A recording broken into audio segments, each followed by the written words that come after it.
warahmatullahi wabarakatuh. Waalaikumsalam warahmatullahi wabarakatuh. Yang terhormat Bapak Kepala SDM 02 Purwakarta, yang saya hormati Bapak dan Ibu Majelis Guru SDM 02 Purwakarta. Puji syukur kita berikan kehadiran Allah Subhanahu wa Ta'ala, karena pada kesempatan hari ini kita dapat berkumpul di ruangan Majelis Guru dalam rangka webinar atau IHT, aksi nyata budaya positif tahun guru penggerak angkatan 5 Kabupaten Kendari Luhur. Bapak dan Ibu yang saya hormati, di penggerak itu ada beberapa aksi nyata yang kami lakukan. Yang aksi nyata ini ada di modul 1.4. Nanti ada lagi di modul-modul berikutnya. Jadi total kami melaksanakan 10 modul sampai nanti di bulan Desember 2022 selesainya. Jadi pendidikan guru penggerak ini berlangsung selama 6 bulan. Jadi bagi Bapak Ibu yang berminat nanti ada dapat gambarannya. Oh, seperti inilah aksi nyata yang dilakukan untuk selama pendidikan guru penggerak nantinya. Baiklah, kita langsung masuk ke aksi nyata budaya positif yang akan disampaikan oleh saya sendiri. Pengantarnya, kita dalam pendidikan ibaratkan sebagai seorang petani, ya, yang memiliki peranan penting menjadikan tanaman kita subur. Jadi kita pastikan tanah yang cocok ditanami. Ini adalah filosofi dari Bapak pendidikan kita Ki Hajar Dewantara. Jadi kita ibaratkan seorang petani. Kita ambil contoh perbandingan dengan hidup tumbuh-tumbuhan. Seorang petani yang menanam padi misalnya, ya, hanya dapat menuntun tumbuhnya padi. Ia dapat memperbaiki kondisi tanah, memelihara tanaman padi, memberi pupuk dan air, membasmi ulat-ulat atau jamur-jamur yang mengganggu hidup tanaman, padi dan lain-lain sebagainya. Dari mulai tersebut, kita dapat memahami bahwa sekolah diibaratkan sebagai tanah tempat bercocok tanam. Sekolah kita ini adalah sebagai tanah tempat bercocok tanam. Kita adalah sebagai petaninya. Sehingga guru harus mengusahakan sekolah dari lingkungan yang menyenangkan, menjaga dan melindungi murid dari hal-hal yang tidak baik. Dengan demikian, karakter murid akan tumbuh dengan baik. Sebagai contoh, murid yang tadinya malas menjadi lebih bersemangat. Bukan kebalikannya, dari yang bersemangat menjadi malas untuk belajar. Nah, jadi jangan sampai kebalikannya. Dia bersekolah, dia semula semangat menjadi malas untuk belajar. Artinya murid akan mampu menyerap suatu pembelajaran bila lingkungan di sekelilingnya terasa aman dan nyaman. Jadi kita menciptakan lingkungan itu aman dan nyaman bagi peserta didik kita. Jadi mereka bersekolah di SD kita merasa aman, nyaman mereka di sini. Dan alhamdulillah sampai sekarang murid kita 500-an. Berapa tahunnya 500-an, banyak peminat yang alhamdulillah. Berarti masyarakat sekitar sekolah kita merasa nyaman menyekolahkan anaknya ke SD kita. Alhamdulillah. Selama seorang merasakan tekanan-tekanan dari lingkungannya, maka proses pembelajaran akan sulit terjadi. Nah, jika di sekolah ada tekanan, mereka tidak nyaman menyekolahkan anaknya ke sekolah kita, mungkin mereka akan tidak berminat untuk menyekolahkan anaknya ke SD kita. Refleksi, Bapak dan Ibu semua. Selanjutnya kita dapat melakukan pengamatan dan refleksi terhadap bagaimana kita dapat menciptakan sebuah budaya positif dengan melakukan serangkaian kegiatan di bawah ini. Yang pertama, sediakan waktu khusus, pejamkan mata kita, dibantu dengan musik instrumental yang sesuai atau musik relaksasi. Kemudian bayangkan sekolah impian Anda atau bayangkan sekolah impian Bapak dan Ibu. Bapak dan Ibu mengibaratkan sekolah itu harusnya seperti apa? Ini harusnya anak-anaknya seperti ini, guru-gurunya seperti ini, sekolahnya memiliki peralatan yang lengkap segala macam yang kita bayangkan. Sekolah impian kita. Ingat kembali gambar sekolah impian yang Bapak Ibu bayangkan tadi. Terus bagaimana suasananya? Bagaimana sikap gurunya di sekolah impian Ibu tersebut? Bagaimana seorang guru bersikap kepada murid-muridnya di dalam sekolah tersebut? Bagaimanakah sikap murid-muridnya? Ya, tentu kita mengharapkan sekolah impian kita menurutnya saling menghargai gurunya, ya, menuruti perintah gurunya. Itu yang kita harapkan di anak-anak kita. Nah, terhadap gambaran tersebut, itulah tujuan kita untuk membudayakan budaya positif di sekolah yang kita jalani sekarang ini. Kegiatan yang kedua, untuk mewujudkan sekolah impian tersebut, bila kita ada seorang pemimpin di sekolah, bagaimana kita dapat menciptakan sebuah lingkungan yang positif di sekolah kita. Bukan lingkungan yang negatif, tapi lingkungan yang positif. Ibaratnya kita seorang pemimpin di sekolah kita, kita ciptakan lingkungan yang positif di sekolah kita. Strategi apa yang akan kita pilih? Terus bagaimana kita menerapkan disiplin positif di lingkungan kita? Apa perlu kita lakukan terlebih dahulu? Tentu salah satu yang paling penting adalah kita perlu menghilangkan rasa takut dalam diri murid-murid. Jangan sampai Bapak Ibu, murid-murid takut sekolah. Takut, mohon maaf, takut dengan guru ini, takut dengan guru A, guru B, guru C, sehingga dia enggan ke sekolah. Laporannya, Pak, saya sakit. Sebenarnya dia takut tidak buat tugas, takut ini, takut itu. Jangan sampai membuat siswa takut ke sekolah. Tentu satu hal yang paling penting adalah kita perlu menghilangkan rasa takut dalam diri murid-murid sehingga mereka merasa aman dan nyaman berada di sekolah. Kita lihat dengan gelak tawanya di sekolah itu adalah wujud rasa aman dan nyamannya mereka bersekolah. Dan membuat kesalahan adalah suatu proses pembelajaran itu sendiri. Jadi jangan sampai murid yang membuat kesalahan kita lakukan tindakan yang membuat mereka takut untuk kembali ke sekolah. Jangan sampai.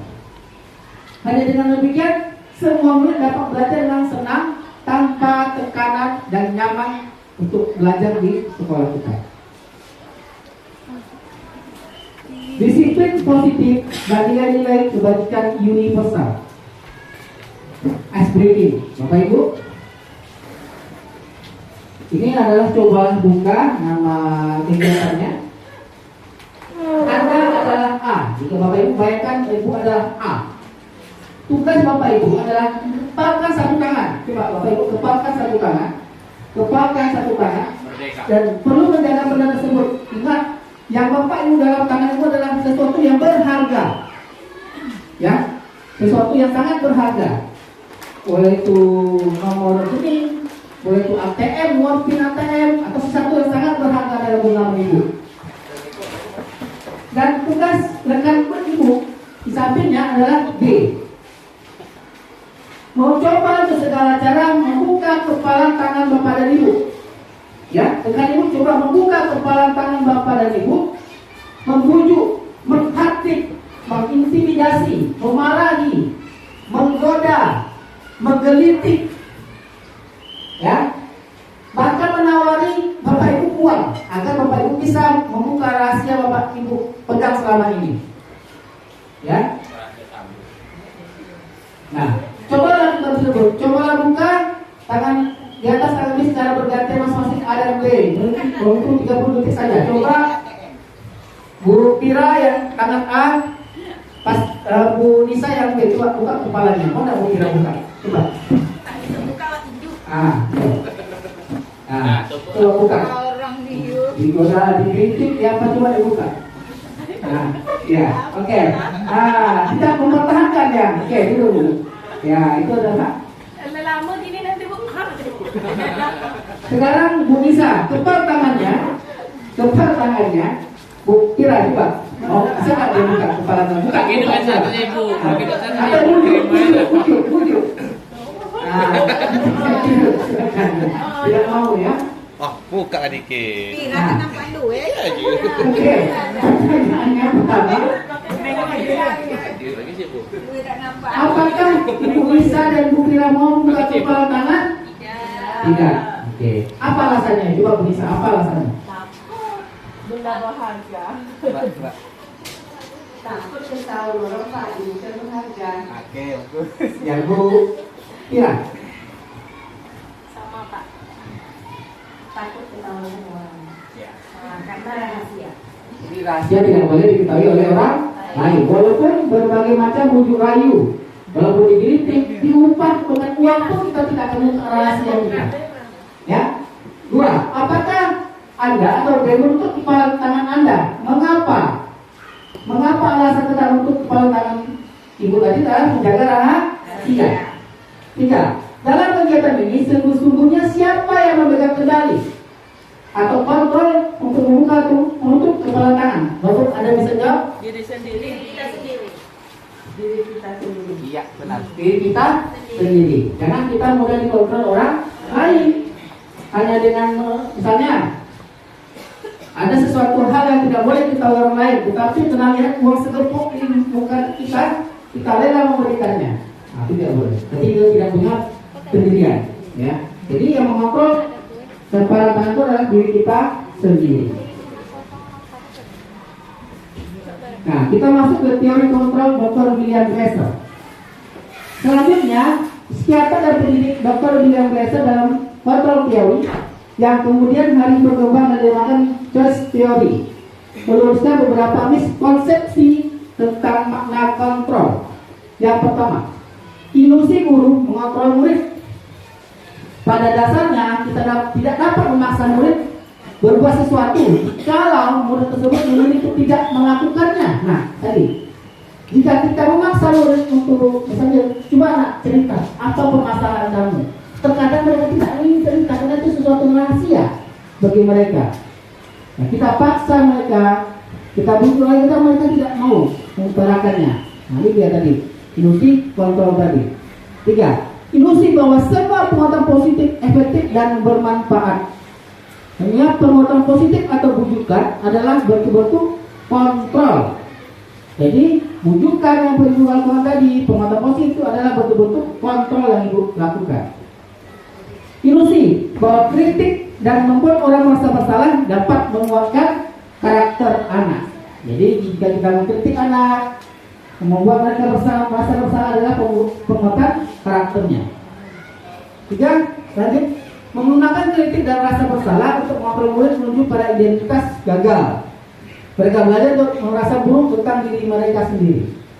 Ilusi bahwa orang dewasa memiliki hak untuk memaksa, itu adalah ilusi, bukan kontrol, tapi ilusi. Orang yang dewasa tidak memiliki hak untuk memaksa. Banyak orang dewasa yang percaya bahwa mereka memiliki tanggung jawab untuk membuat murid berbuat hal-hal tertentu. Apapun yang dilakukan dapat diterima selama ada sebuah kemajuan berdasarkan sebuah pengukuran kinerja. Ini adalah teori kontrol dari Dr. William Glasser. Bagaimana seseorang bisa berubah dari paradigma stimulus respon kepada pendekatan teori kontrol? Stephen R. Covey. Stimulus respon dirasakan oleh respon kita. Realitas kebutuhan kita sama.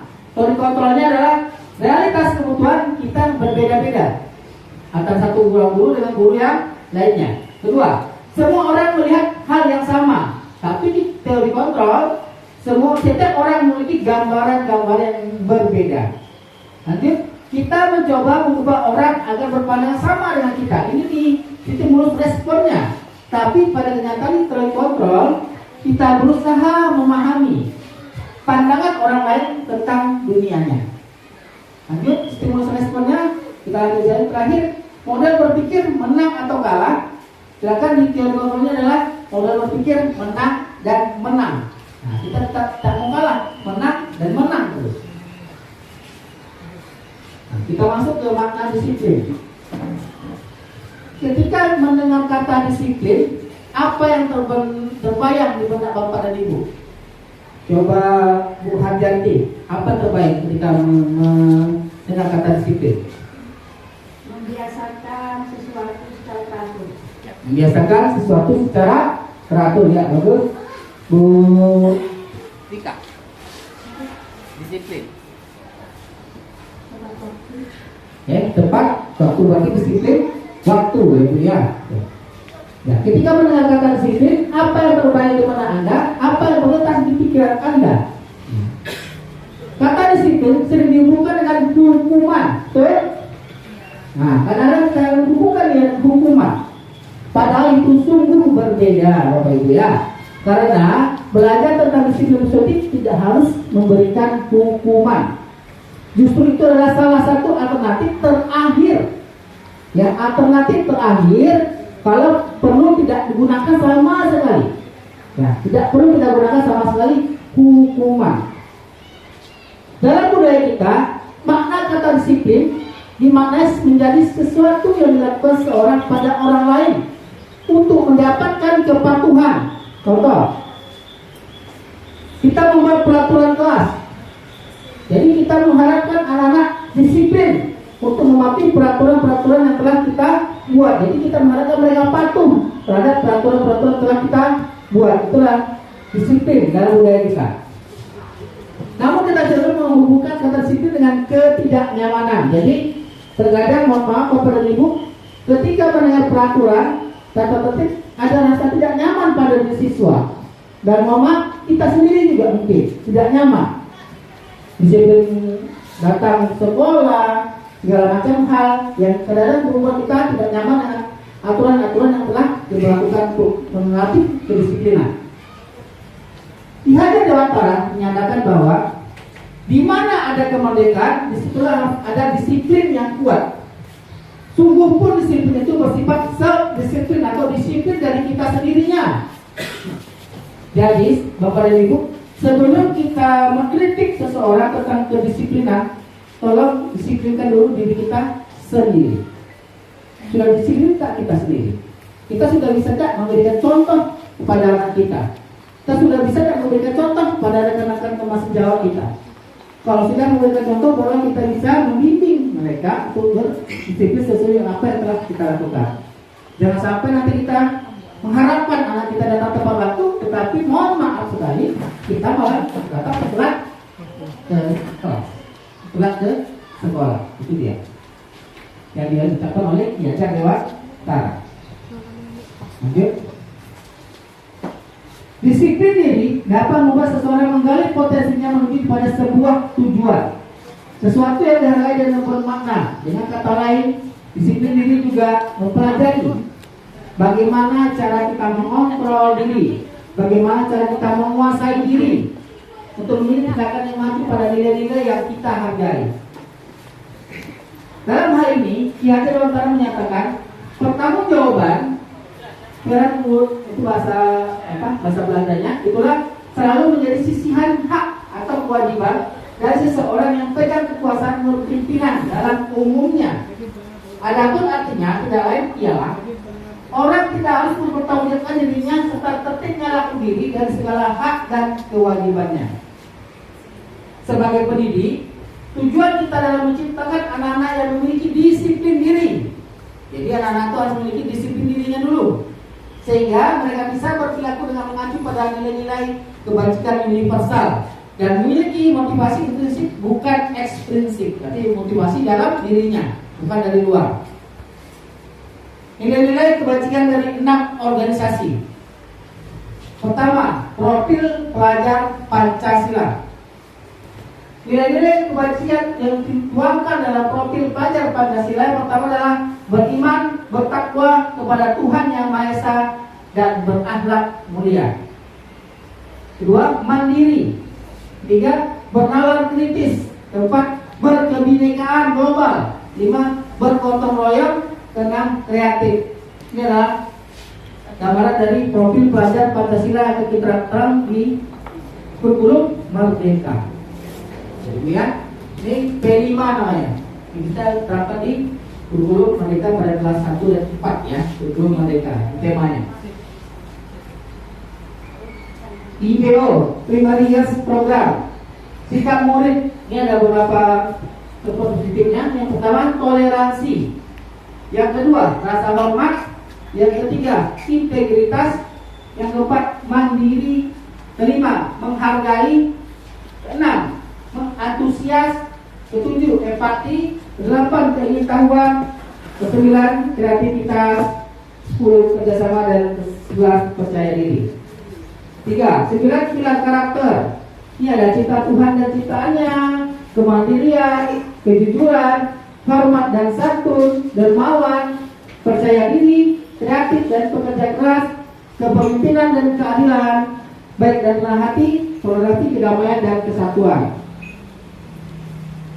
Organisasi petunjuk seumur hidup dan keterampilan hidup. Keterampilan hidupnya adalah: pertama, dapat dipercaya; kedua, lurus hati; ketiga, pendengar yang aktif; keempat, tidak merendahkan orang lain; dan kelima, memberikan yang terbaik dari diri. Di 7 essential virtues. Yang pertama, empati; yang kedua, suara hati; yang ketiga, kontrol diri; yang keempat, rasa hormat; yang kelima, kebaikan; keenam, toleransi; dan ketujuh, keadilan. Dan terakhir adalah virtual project nilai-nilai kebajikan. Ini banyak apa ini? Nilai-nilai kebajikan yang bisa diterapkan di sekolah kita. Ada peduli, keterus-terangan, kebersihan, komitmen, belas kasih, percaya diri, tenggang rasa, gotong royong, rajin, kesantunan. Ini semua bisa kita terapkan di sekolah kita, nilai-nilai kebajikannya.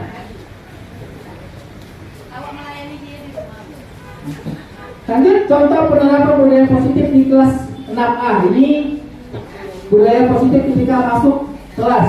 Pertama masuk kelas, kita bariskan siswa kita di depan kelas, bersalaman dengan guru dan masuk ke dalam kelas. Ini videonya.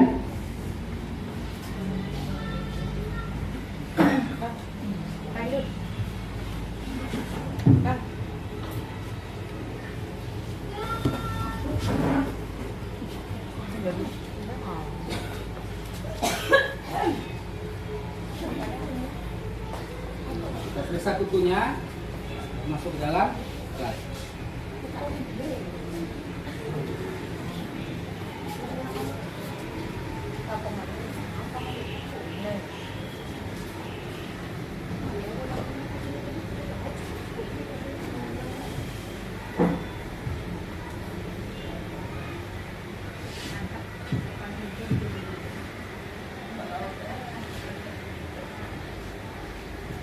Ini sebagai yang kita laksanakan Bapak Ibu ya, di depan kelas kita sudah kita laksanakan.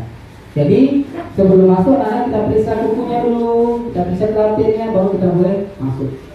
Karena anak kita terkadang kukunya nggak dipotong-potong. Nah kalau nggak ada kukunya yang potong, kita jangan masuk dulu nak. Nah, tolong bersihkan dulu. Ya kan?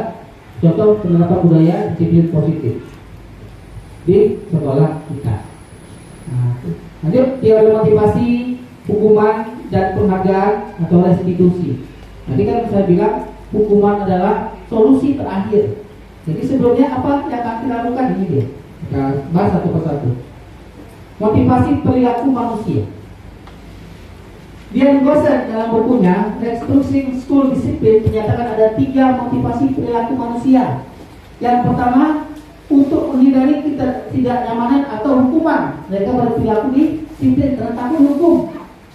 Nah, takut dihukum. Siswa melakukan hal ini karena takut dihukum oleh gurunya. Ini adalah motivasinya untuk berdisiplin. Kedua, tingkat rendah dari motivasi perilaku manusia. Biasanya orang yang motivasi perilakunya untuk menghindari hukuman atau ketidaknyamanan akan bertanya, apa yang terjadi apabila saya tidak melakukannya? Apa yang terjadi apabila saya tidak ikut upacara misalnya? Apa yang terjadi apabila saya tidak ikut atau kegiatan dengan kawan-kawan yang lainnya? Jadi mereka bertanya pada diri mereka sendiri.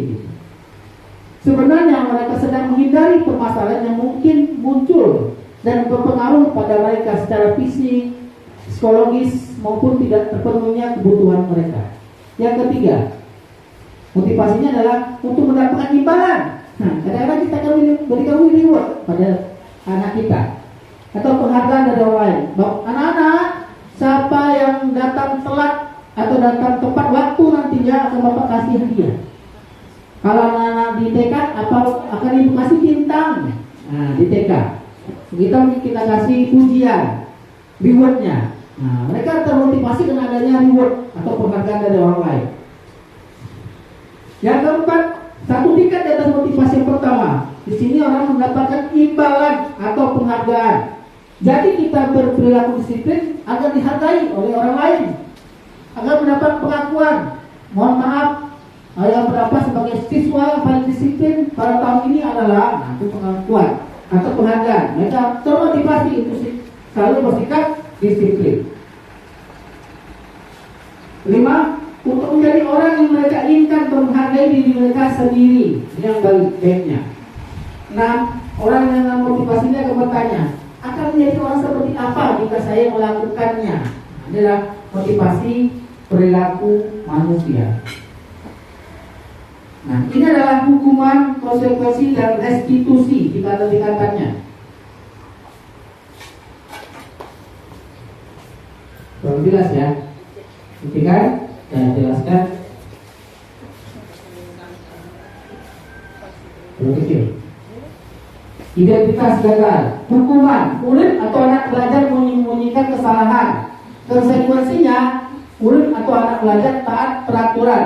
Restitusinya, murid atau anak belajar memecahkan masalah. Ini ada bentuk hukuman, konsekuensi, dan restitusi. Disiplin sampai di sini. Konsekuensi dan restitusi. Belum sampai ke hukuman. Hukuman adalah identitas gagalnya. Jadi kita beri konsekuensi atau restitusi. Murid atau anak akan tersakiti jika kita memberikan hukuman. Jika kita memberikan konsekuensi, murid atau anak dibuat tidak nyaman dengan apa yang kita berikan konsekuensinya. Kalau kita berikan restitusi, murid atau anak mendapatkan penguatan. Jadi yang lebih baiknya apa? Restitusi. Bagi anak ya. Berdasarkan bagian di samping, maka kita bisa menyimpulkan bahwasanya hukuman bersifat tidak terencana atau tiba-tiba. Anak atau murid tidak tahu apa yang terjadi dan tidak dilibatkan. Ya. Hukuman bersifat satu arah dari pihak guru yang memberikan dan murid yang menerima hukuman tanpa melalui suatu kesepakatan. Jadi hukuman itu tanpa ada kesepakatan dulu atau pengarahan dari pihak guru, baik sebelum atau sesudahnya. Hukuman yang diberikan bisa berupa fisik maupun psikis. Murid atau anak akan tersakiti Bapak dan Ibu oleh suatu perbuatan atau kata-kata kita. Sementara disiplin dalam bentuk konsekuensi atau sudah kita rencanakan atau sudah kita sepakati bersama siswa kita di kelas, sudah dibahas dan setuju oleh murid dan guru. Itu adalah konsekuensi kita. Jadi prakteknya kita akan sepakati dengan siswa kita, anak-anak, kita akan buat kesepakatan kelas. Bagaimana jika kamu terlambat ke sekolah, apa yang akan kita berikan sanksinya. Jadi kita sepakati dulu di kelas. Ada yang diikuti ketika bapak memberikan pelajaran, apa konsekuensinya. Jadi bukan hukuman, tapi konsekuensi berdasarkan kesepakatan yang telah kita buat di kelas. Dan murid juga mengetahuinya. Jadi mereka mengetahui apa konsekuensi jika mereka melanggar kesepakatan yang telah kita buat di kelas tadi. Umumnya bentuk-bentuk konsekuensi dibuat oleh guru di sekolah dan murid sudah mengetahuinya. Pada konsekuensi, murid tetap membuat tidak nyaman untuk jangka waktu yang pendek, tidak begitu lama. Beda dengan hukuman. Hukuman karena membekas sampai dia tamat sekolah, membekas pada dirinya. Kalau kita memberikan hukuman yang tidak sesuai atau hukuman fisik, akan membekas pada dirinya. Konsekuensi biasanya diberikan berdasarkan suatu data yang umumnya dapat diukur. Contoh, misalnya 3 kali tidak mengerjakan PGR, apa konsekuensinya nak? Gitu. Nah, jadi ada kasih jangka waktu.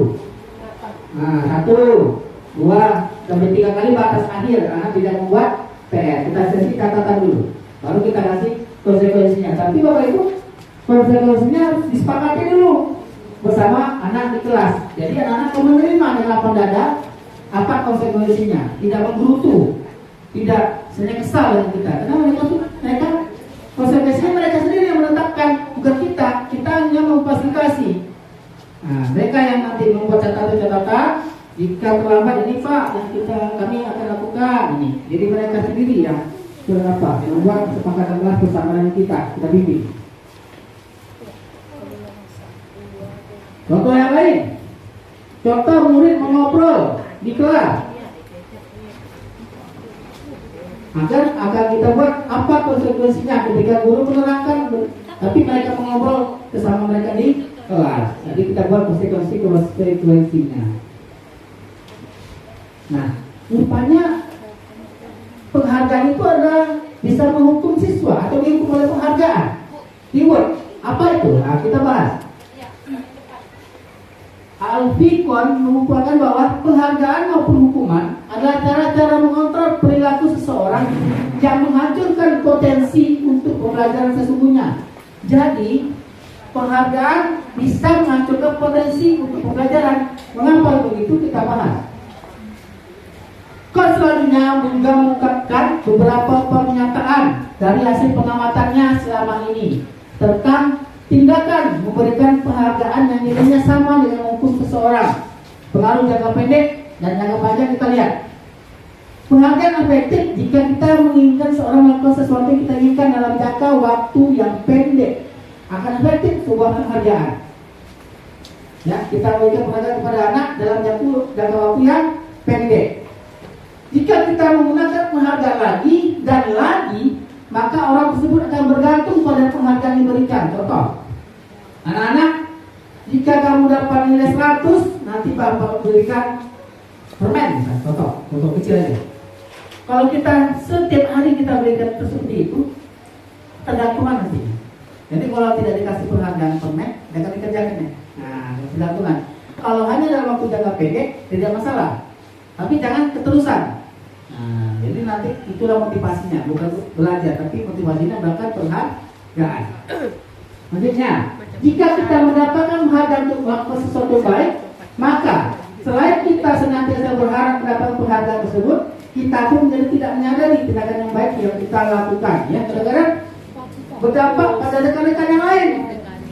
Contoh, kawan-kawan yang lain juga, peserta lain merasa cemburu. Pak, kok teman kami si A yang suruh dapat penghargaan, kami kapan? Nah, itu ada kecemburuan sosial nanti di tengah-tengah siswa kita. Kalau itu dilakukan dalam jangka waktu panjang.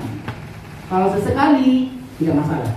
Kalau ibu ya, sesekali tidak masalah untuk membagikan motivasi belajar itu.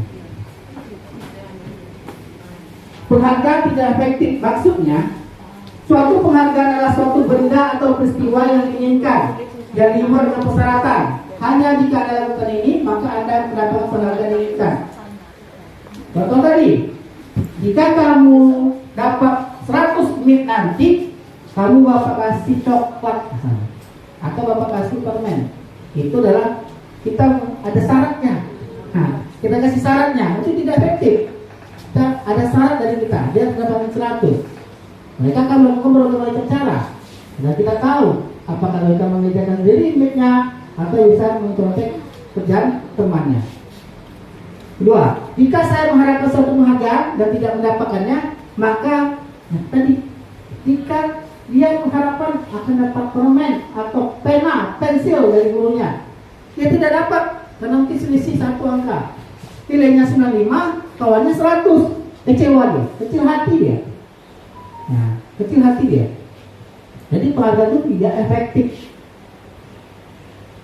3. Jika kita memberikan seorang suatu penghargaan atau sesuatu, maka kita harus terus-menerus memberikan penghargaan itu jika kita ingin orang tersebut meneruskan perilaku yang kita inginkan. Jadi, kalau kita terlanjur sering memberikan penghargaan, kita wajib memberikan terus-menerus supaya anak ini bisa dapat nilai yang bagus.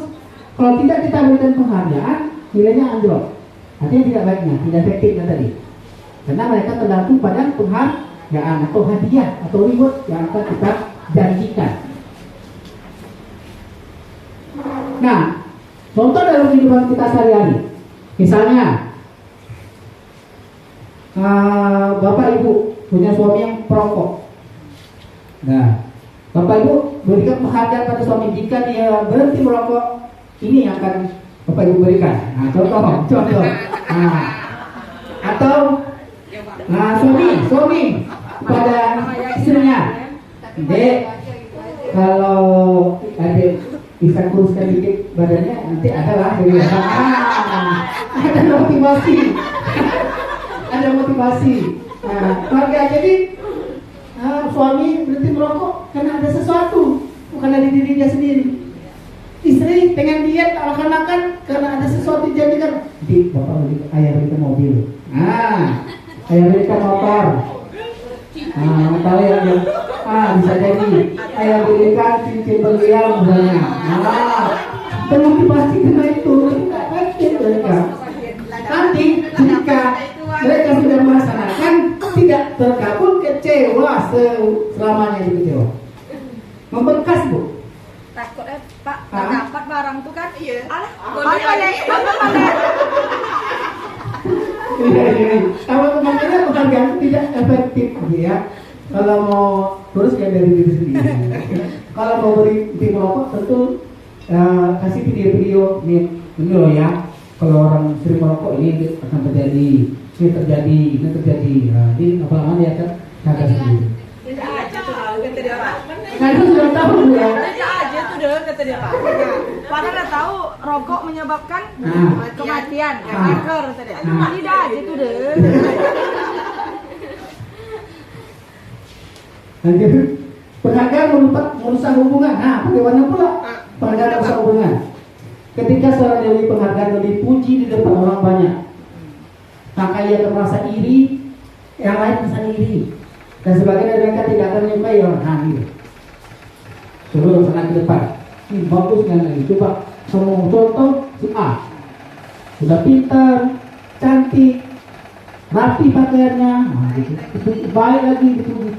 Tahun yang lain, ada tak suka, dikucilkan karena mohon maaf, anak sendiri dipuji jadi dikucilkan kawan, masa kawan lagi, gitu. Itu yang merusak hubungan antara siswa dengan siswa, karena kita takutnya kita nih terlalu memanjakan seseorang. Pilih kasih, bahasanya pilih kasih. Bapaknya asal masuk itu terus dikasih contoh. Tengok nih A, kamu udah bisa seperti si A. Nah, itu sana yang diteruskan. Jadi nanti si A ini dikucilkan. Nah, mereka tidak menyukai si A karena mereka sering dibanding-bandingkan dengan si A ini. Nah, itu.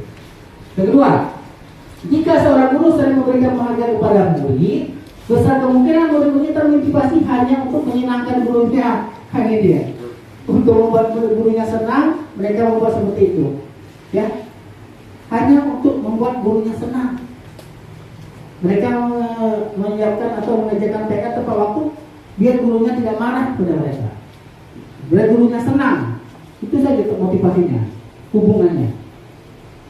Karena kadang-kadang itu yang saya bilang tadi, mereka bisa melakukan segala cara agar kita merasa senang, dan mereka tidak akan bersikap jujur kepada guru tersebut.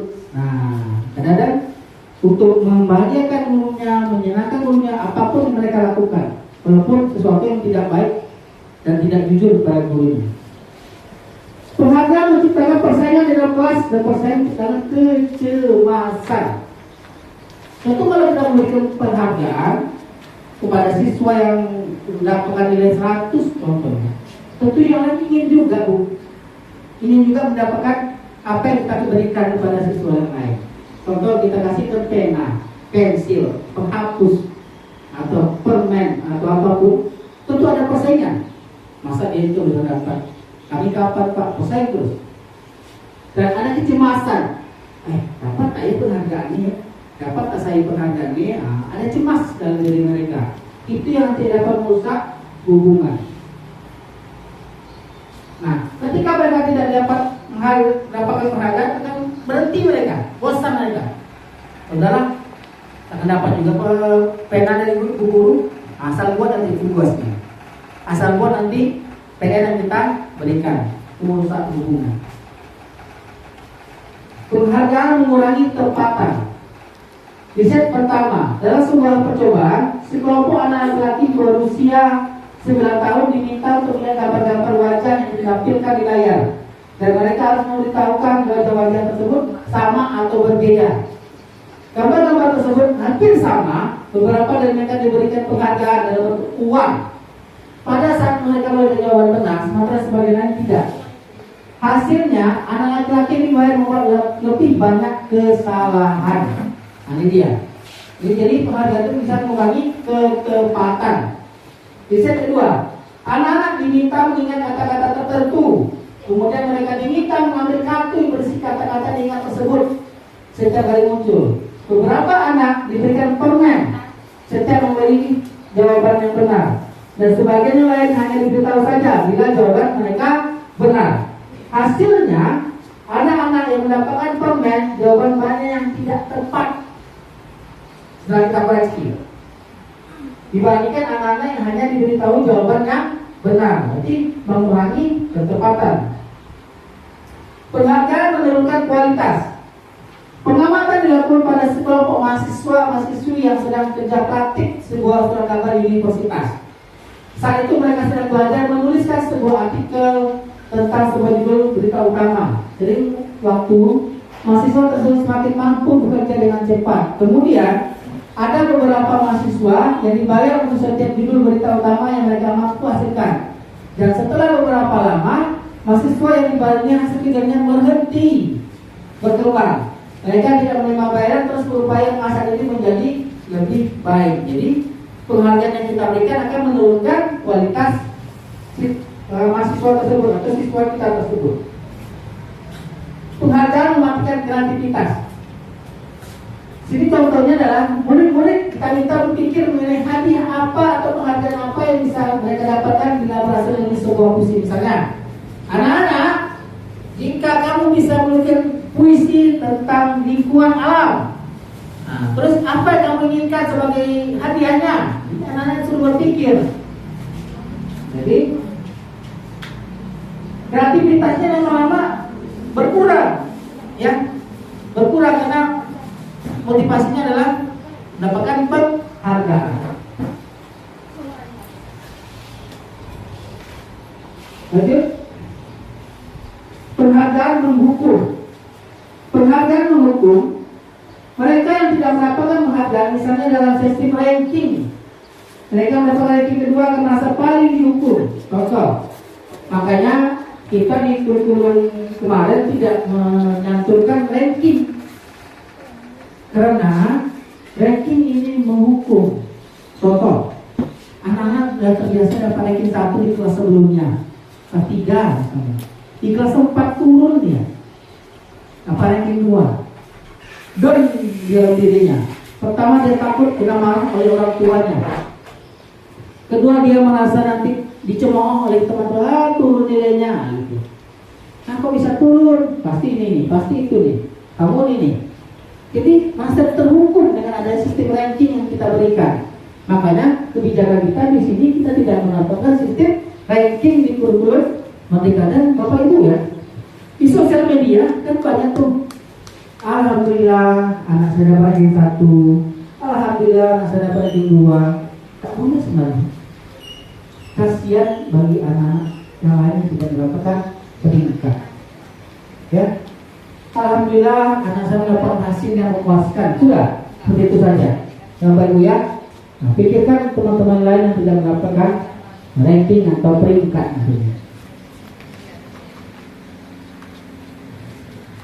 Motivasi dalam diri atau intuisi.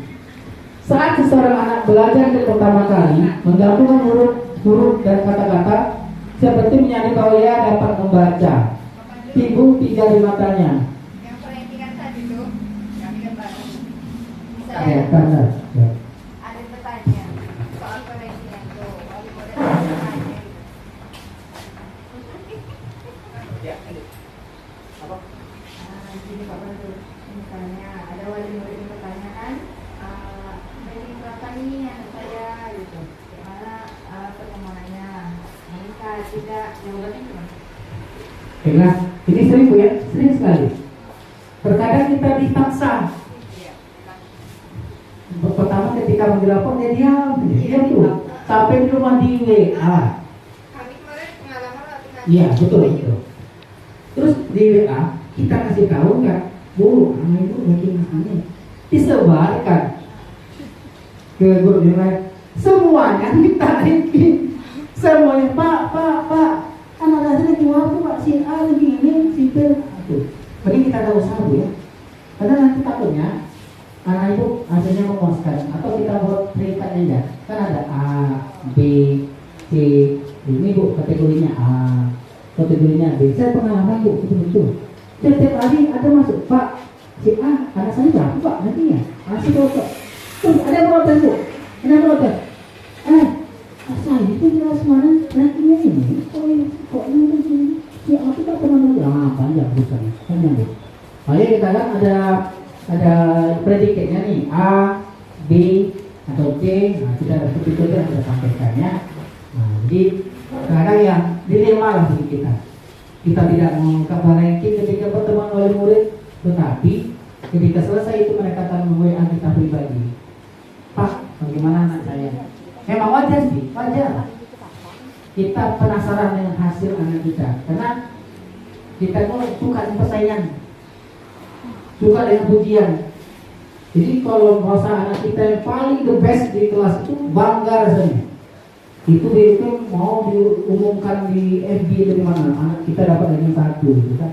Tapi nanti kita nanti lihat kebijakan kepala sekolah kita, apakah tetap kita sistem ranking nantinya atau nanti kebijakan kita masing-masing di kelas. Apalagi yang di kelas 1 dan 4 belum merdeka ya. Nah, tidak sama. Tidak boleh juga ya. Oke, berarti yang belum merdeka beda pencapaiannya masing-masing anak. Pencapaian belajarnya beda-beda. Nah, nanti paling anak bapak, anak ibu sudah pencapaiannya sudah maksimal, itu saja kita berikan. Karena dia berhubungan capaian belajar. Ya. Restitusi. Tadi kita sudah bahas hukuman, konsekuensi, kita masuk lagi restitusi. Sebuah pendekatan menciptakan disiplin positif. Sebagai seorang guru, kita melakukan kesalahan. Tindakan mana yang akan kita lakukan? Apa itu? Perhatikan. Tindakan mana yang kita lakukan? Pertama, menunjukkan kesalahan dan memintanya melihat kesalahannya baik-baik. Kedua, mengatakan kamu seharusnya tahu bagaimana kamu seharusnya bertindak. Ketiga, mengingatkan murid kita akan kesalahan yang sama di waktu sebelumnya. Keempat, bertanya kepadanya, kenapa nak kamu melakukan sesuatu yang seharusnya tidak kamu lakukan. Kelima, mengkritik dan mendiamkannya. Mana waktu itu? Silakan pilih. Mana yang dilakukan dari 1, 2, 3, 4, dan 5. Yang kita lakukan ketika murid kita melakukan kesalahan. Apa yang harus kita lakukan? Ada? Pernah nggak? Tidak? Tidak pernah ibu pernah ibu mengkritik dan mendiamkannya. Tak ibu tegur di kelas. Tak ibu tegur. Tidak ya. Berarti kalau seperti itu, kalau nanti bapak ibu melakukan hal di atas, berarti akan membuat murid kita merasa anak yang gagal. Ya, jangan dikucilkan Bu. Dendam nggak boleh. Iya betul Bu. Pertanyaan sekarang, bagaimana sebaiknya respon kita bila ada murid kita melakukan kesalahan? Kita lihat. Nah, restitusi adalah proses menciptakan kondisi bagi murid untuk memperbaiki kesalahannya, sehingga mereka bisa kembali pada kelompok mereka dengan karakter yang lebih kuat. Jadi kita berusaha mereka memperbaiki kesalahannya. Restitusi juga adalah sebuah proses kolaboratif yang mengajarkan murid untuk mencari solusi untuk masalah dan membantu murid berpikir tentang orang seperti apa yang mereka inginkan dan bagaimana mereka harus memperlakukan orang lain. Itu menurut Johnson Bosen. Restitusi membantu murid menjadi lebih memiliki tujuan, disiplin positif, dan memulihkan dirinya setelah berbuat salah, dan tidak membekas kepada dirinya, tapi memulihkan dirinya setelah berbuat salah. Penekanannya bukanlah pada bagaimana berperilaku untuk menyenangkan orang lain atau menghindari ketidaknyamanan, namun tujuannya adalah menjadi orang yang menghargai nilai-nilai kebajikan yang mereka percayai. Di bawah inilah ciri-ciri restitusi yang membedakannya dengan program disiplin lainnya. Ini adalah perbedaannya Bapak Ibu. Pertama, restitusi bukan untuk menebus kesalahan, namun untuk belajar dari kesalahan. Dalam restitusi, ketika murid berbuat salah, guru tidak mengarahkan untuk menebus kesalahan dengan membayar sejumlah uang. Nah, jangan sekali. Anak-anak, kalau kamu tidak membuat PR, nanti Bapak kasih denda ya, tidak boleh. Ya, atau memperbaiki kerugian yang timbul. Jangan sampai anak-anak, jika kamu nanti kamu ganti ya kerugiannya ya, atau sekedar minta maaf. Karena kalau fokusnya ke sana, maka murid yang berbuat salah akan fokus pada tindakan untuk menebus. Jadi mereka tidak membuatkan atau menyiapkan uang untuk menebus kesalahannya. Fokusnya ke situ. Tanpa berupaya untuk memperbaiki dirinya untuk menebus kesalahannya. Biasanya setelah menebus kesalahan, siswa tersebut yang berbuat salah sudah merasa sudah selesai dengan situasi itu, sehingga mereka merasa lega dan seolah-olah kesalahannya tidak pernah terjadi. Restitusi adalah tawaran bukan paksaan. Restitusi yang dipaksa bukanlah restitusi yang sebenarnya, tetapi konsekuensinya bila guru memaksa proses restitusi, maka murid akan bertanya, apa yang terjadi Pak kalau saya tidak melakukannya? Nah ini dia contoh perkataan kita. Tidak apa-apa kok berbuat salah itu manusiawi nak. Nah ini adalah perkataan seorang guru dalam proses restitusi. Terus kamu harus lakukan ini, kalau tidak maka ini adalah perkataan kita sebagai guru yang melakukan restitusi. Restitusi menuntut untuk melihat ke dalam diri. Contoh perkataannya, kamu ingin menjadi orang seperti apa? Kamu akan terlihat, terdengar, dan terasa seperti apa kalau kamu sudah menjadi orang yang seperti itu. Terus, apa yang kamu percaya tentang bagaimana orang harus melakukan orang lain? Bagaimana kamu mau diperlakukan ketika kamu berbuat salah? Nah, itu ada lagi yang terakhir, tidak apa-apa kok nak jika kamu berbuat salah. Itu adalah bahasa-bahasa dari proses restitusi. Ketika murid sudah dibimbing mengeksplorasikan seperti yang kita inginkan, maka kita mulai bertanya tentang kejadian bagaimana apa yang terjadi sebenarnya nak. Lalu kita mulai bertanya ya. Restitusi mencari kebutuhan dasar mendasari tindakan. Untuk berpindah dari evaluasi diri ke restitusi diri, penting bagi murid untuk memahami dampak dari tindakannya pada orang lain. Kalau murid paham bahwa setiap orang yang memiliki kebutuhan dasar untuk dipenuhi, hal ini akan sangat membantu, sehingga ketika mereka melakukan kesalahan, mereka akan menyadari kebutuhan apa yang sedang mereka coba penuhi. Dengan demikian juga kebutuhan orang lain. Restitusi adalah cara yang paling baik. Terus restitusi fokus pada karakter bukan tindakan. Penting. Dalam restitusi, murid akan menyadari dia sedang menjadi orang seperti apa. Dan itu adalah menunjukkan fokus pada penguatan karakter. Ketika guru membimbing murid untuk penguatan karakter, guru akan mengatakan ibu atau bapak tidak terlalu mempermasalahkan apa yang kamu lakukan hari ini, tetapi mari kita bicara tentang apa yang akan kamu lakukan esok hari. Itulah pembicaraan dari seorang guru. Restitusi menguatkan.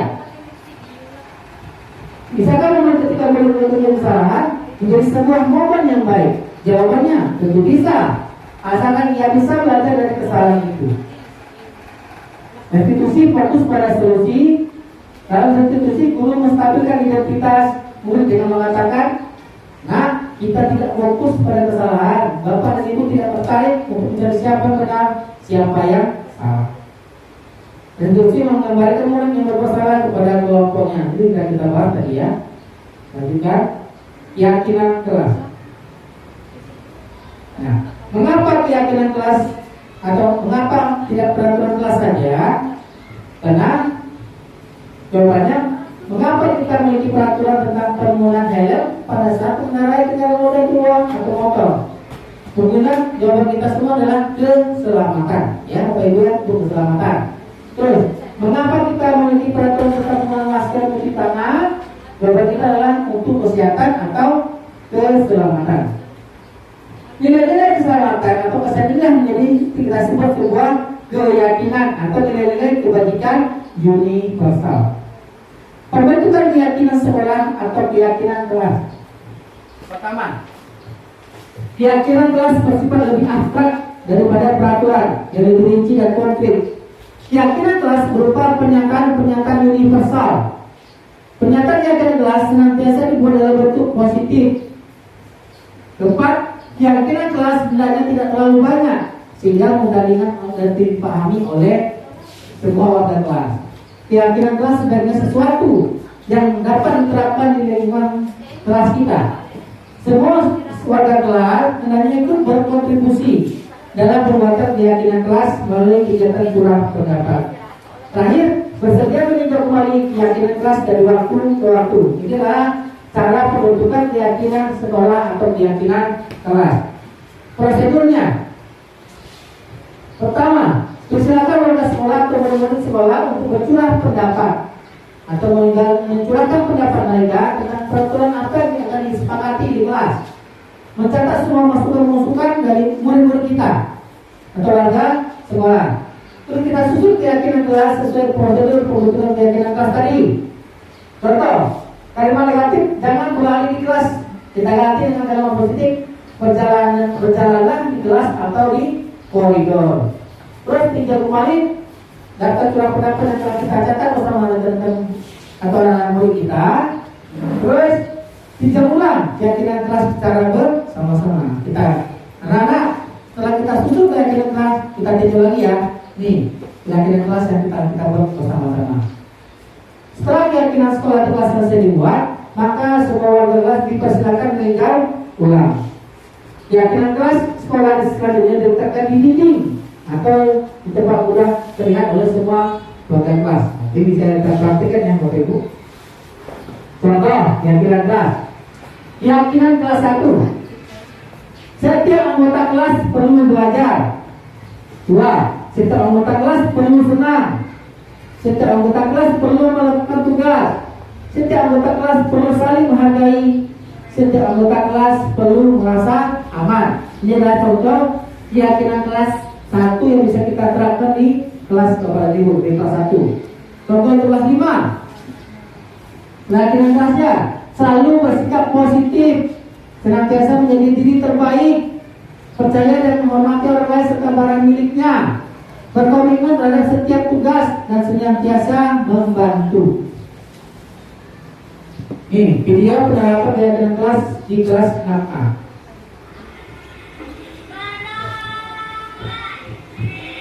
Ini keyakinan kelas ketika sebuah keyakinan berdoa sebelum memulai pelajaran. Kita terapkan. Kita buat keyakinan kelasnya.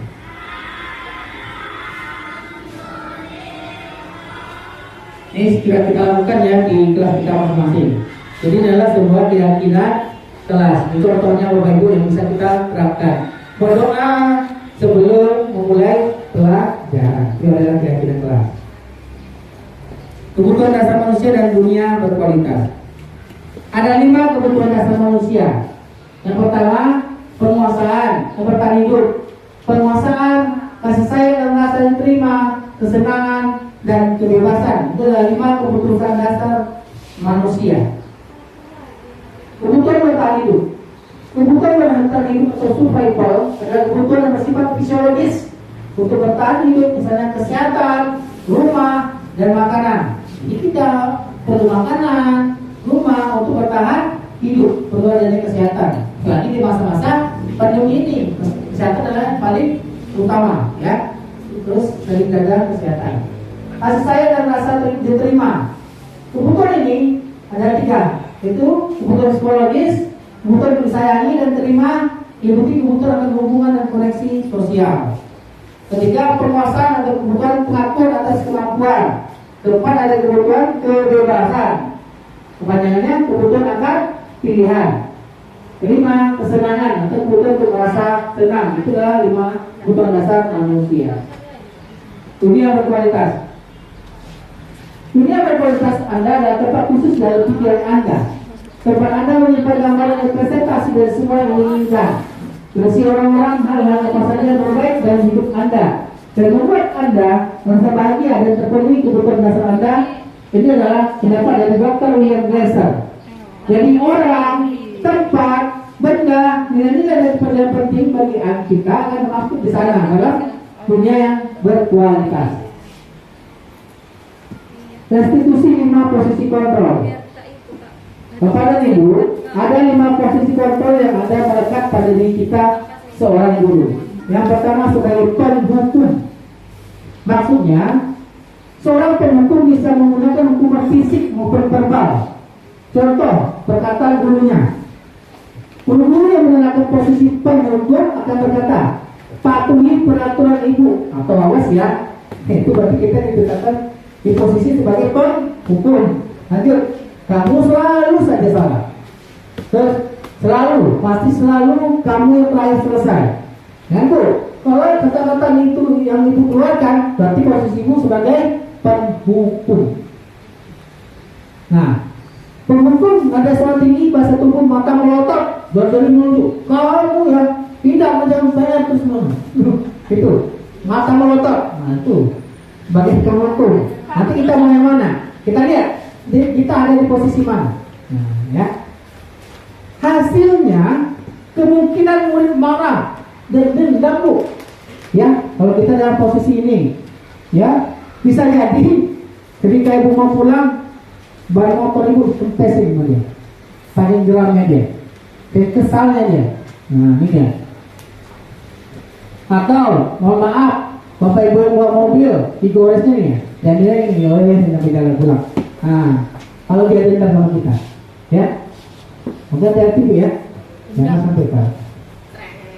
Ya, kita tidak tahu dia pakai tiket ya, yang sambil jalan bu, seluruh mobil itu berapa ibu? Luar biasa. Lanjut, kita lihat posisi kedua, pembuat merasa bersalah. Nah ini, pada posisi ini biasanya guru akan bersuara lebih lembut. Nah ini biasanya ibu guru ya. Pembuat rasa bersalah menggunakan keheningan yang membuat siswa kita tidak nyaman dan merasa bersalah. Contoh perkataannya, ibu sangat kecewa sekali dengan kamu. Nah, itu dia. Jadi dia merasa bersalah. Berapa kali bapak harus memberitahu kamu tetap juga membandel itu, akal. Terus gimana coba? Kalau orang tua kamu tahu bapak berbuat begini, nah itu bahasa kita. Kita buat mereka merasa bersalah. Di posisi ini, murid akan memiliki penilaian diri buruk tentang diri mereka. Sadar mereka akan kesalahannya. Dan murid merasa tidak berharga dan telah mengecewakan orang-orang yang disayanginya, mengecewakan gurunya, mengecewakan orang tuanya. Terus dengan bahasa mengolah, Adi, kamu ini bagaimana ya? Itu bahasa kita bu ya, merasa bersalah. Kamu sudah berjanji dengan ibu tidak akan terlambat lagi. Kamu kenapa ya senang sekali mengucapkan ibu? Ibu benar-benar kecewa sekali sama kamu. Nih, ketika mungkin ini bisa kita praktikkan ketika siswa telat upacara. Itu dia terus sebelum upacara. Gunakan bahasa ini bu ya. Nanti dia merasa bersalah bu. Nah, telah mengecewakan gurunya. Bagaimana perasaan murid bila ditegur seperti ini? Murid akan merasa bersalah, tidak dendam bu, tidak dendam, tapi mereka merasa bersalah. Bersalah telah mengecewakan ibu atau bapak gurunya. Nah, sebagai teman, ini sering nih diragukan. Guru pada posisi ini tidak akan menyakiti muridnya, namun tetap berupaya mengontrol murid melalui persuasi dengan berkata, ayolah nak, bantulah demi bapak ya. Sebagai teman, kita kan biasa menjadikan murid kita sebagai teman. Terus, ayo ingat tidak bantu bapak selama ini sama kamu. Nah, itu berkata kita sebagai teman mungkinnya. Ya sudah, kali ini tidak apa-apa, nanti ibu bantu bereskan. Nah itu bahasanya kalau kita posisi kita sebagai teman. Tetapi ada hal negatif dari posisi teman ini. Bila suatu saat guru tersebut tidak membantunya, mereka akan kecewa dan mereka akan berkata, saya pikir bapak ibu teman saya, tapi kok ibu nggak ada lagi membantu saya. Sebenarnya kecewa dia kalau kita tidak membantunya. Dia ada posisi negatifnya. Pemantau. Posisi kontrolnya pemantau. Memantau berarti mengawasi. Pada saat kita mengawasi, kita bertanggung jawab atas perilaku orang-orang yang kita awasi. Posisi pemantau bersatu pada peraturan pengukuran konsekuensi. Pertanyaan yang juga sama pemantau. Peraturannya apa? Kamu tahu kan peraturannya apa? Nah, ini dia. Apa yang telah kamu lakukan? Sanksi atau konsekuensinya apa? Nah, itu adalah perkataan-perkataan jika kita dalam posisi sebagai pemantau. Seorang pemantau itu mengadakan perhitungan atau catatan data yang dapat digunakan sebagai bukti. Jadi kita pantau, kita buat catatan-catatannya, baru kita berkata seperti itu ya. Lanjut, posisi manajer, posisi terakhir, posisi kelima. Manajer adalah posisi di mana guru berbuat sesuatu bersama dengan murid. Mempersilahkan murid mempertanggungjawabkan perilakunya, menunggu murid agar dapat menemukan solusi atas permasalahannya sendiri. Nah, seorang manajer telah memiliki keterampilan di posisi teman maupun pemantau. Nanti jika seorang guru posisinya manajer, berarti dia sudah menjadi posisi teman atau mantau. Apa yang dilakukannya? Perkataannya, apa yang kita yakini? Bisa kembali ke keyakinan kelas. Apakah kamu meyakininya? Terus jika kamu meyakininya, apakah kamu bersedia memperbaikinya? Itu perkataan kita sebagai manajer, Bapak Ibu. Jika kamu meyakini hal ini menunjukkan apa tentang dirimu, apa rencana kamu untuk memperbaiki hal ini? Itulah perkataan guru yang sebagai manajer. Restitusi atau segitiga restitusi. Ini dia, segitiga restitusi. Ada validasi tindakan yang salah, menanyakan kewajiban, menstabilkan identitas. Ini adalah segitiga restitusi. Validasi menstabilkan identitas, validasi tindakan yang salah, dan menanyakan keyakinan. Itu bentuk dari segitiga restitusi. Menstabilkan identitas. Ini perkataan kita pada hari ini. Nah, berbuat salah itu tidak apa-apa. Tidak ada manusia yang sempurna. Terus, apakah kamu sedang menjadi teman yang baik buat dirimu sendiri? Ini adalah perkataan-perkataan kita ketika menjadi posisi menstabilkan identitas anak kita atau anak didik kita. Validasi tindakan yang salah. Perkataan yang kita sampaikan adalah, padahal kamu bisa melakukan lebih baik dari ini. Nah, itu lebih baik loh ya. Kamu pasti punya alasan mengapa kamu melakukan hal ini. Kamu patut bangga pada dirimu sendiri karena kamu telah melindungi sesuatu yang penting buatmu. Itu adalah tindakan kita untuk memvalidasi tindakan yang salah. Menanyakan keyakinan atau seek the belief. Pertanyaan-pertanyaan di bawah ini mengumpulkan keyakinan anak dengan keyakinan kelas atau keluarga. Apa yang kita percaya sebagai kelas atau keluarga itu yang kita ucapkan. Apa nilai-nilai umum yang telah kita sepakati?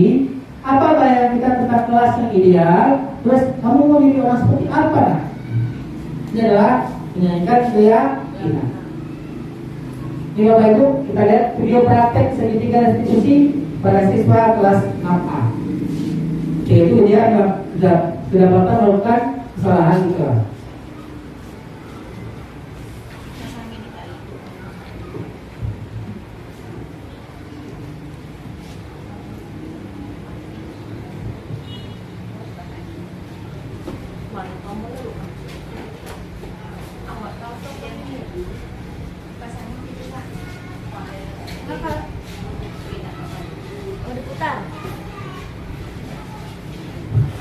Ini contohnya ketika anak melakukan kesalahan, kita panggil Bapak Ibu, ya, kita panggil ke dalam ruangan, kita berikan, kita lakukan tindakan segitiga restitusi, ya, mulai dari menstabilkan identitas sampai kita keyakinan kelasnya. Ini adalah prosesnya Bapak Ibu yang kita lakukan di kelas. Nah, contohnya.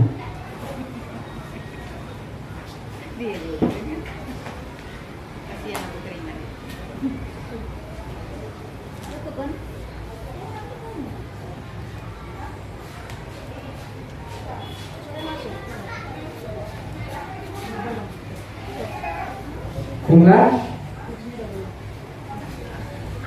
Karena kita sudah jelaskan dari awal mengenai disiplin positif, keyakinan kelas, pendidikan restitusi, 5 posisi kontrol, hukuman, keyakinan kelas, restitusi. Itulah aksi nyata budaya positif di sekolah yang bisa kita terapkan untuk membangun karakter siswa lebih baik, Bapak Ibu ya. Dan harapan kita mudah kita bisa menerapkan hal ini di kelas kita atau di lingkungan sekolah kita menjadi agar siswa kita menjadi lebih baiknya. Nah demikian atas perhatian Bapak dan Ibu, saya ucapkan juga terima kasih. Nah, saya mohon maaf. Wassalamualaikum warahmatullahi wabarakatuh.